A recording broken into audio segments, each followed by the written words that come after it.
Assalamualaikum warahmatullahi wabarakatuh. Kami dari kelompok 9, kami ingin mempresentasikan mengenai pasar modal. Sebelumnya, perkenalkan nama saya Darmagni Al-Karim. Saya Aisyah Dila Fafiani. Saya Putri Sarah. Pasar modal. Pasar modal adalah pasar yang merupakan sarana bagi perusahaan dan pemerintahan untuk memperoleh dana jangka panjang dengan cara menjual saham atau obligasi. Pasar modal merupakan kegiatan yang berhubungan dengan penawaran umum dan perdagangan efek, perusahaan publik yang berkaitan dengan efek yang diterbitkannya, serta lembaga profesi yang berkaitan dengan efek. Ada yang tahu nggak sih efek itu apa? Efek adalah surat berharga. Surat berharga adalah surat yang dapat dikeluarkan dengan sejumlah uang. Contohnya ada saham, obligasi, tanda bukti utang, kontrak berjangka panjang atas efek, dan surat berharga komersial. Peranan dari pasar modal. Peranan pasar modal sangat krusial loh bagi perekonomian negara.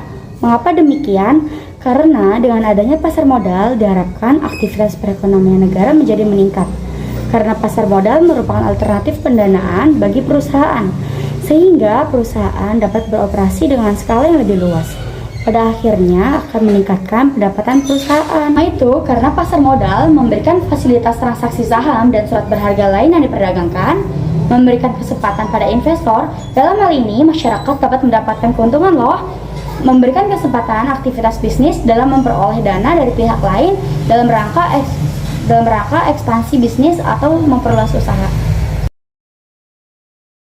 Pasar modal saham terdiri dari pasar perdana dan pasar sekunder. Pasar perdana adalah tempat terjadinya penawaran saham pertama kali dari emiten kepada pemodal selama waktu yang ditetapkan oleh pihak penerbit sebelum saham tersebut diperdagangkan di pasar sekunder.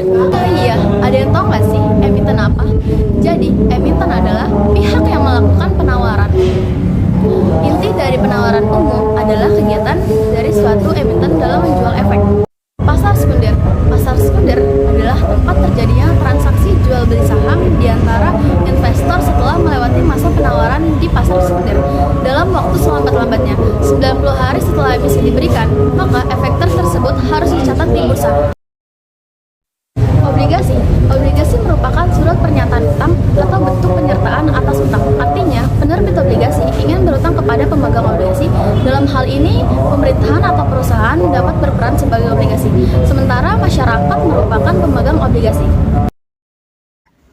Right issue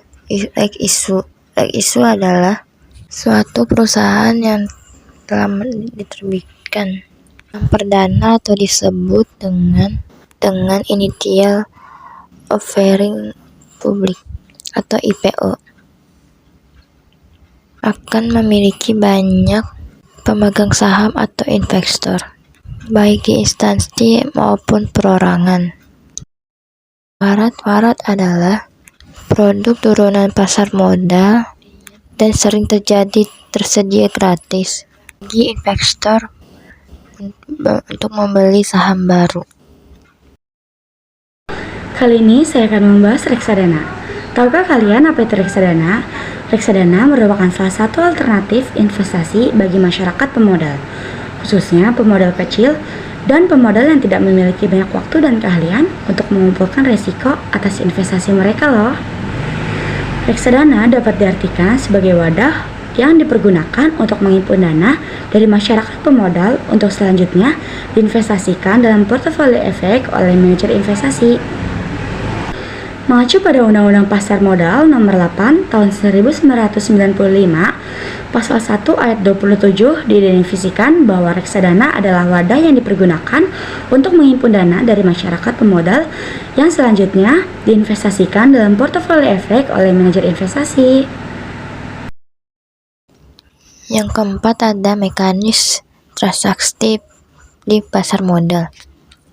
Apa pengertian mekanisme transaksi di pasar modal itu? Mekanisme transaksi di pasar modal yaitu transaksi yang diawali dengan pemesanan atau order untuk harga tertentu. Sekian dari saya. Apabila ada kesalahan kata, mohon maafkan. Wassalamualaikum warahmatullahi wabarakatuh. Sekian dari kelompok kami, kurang lebihnya mohon maaf.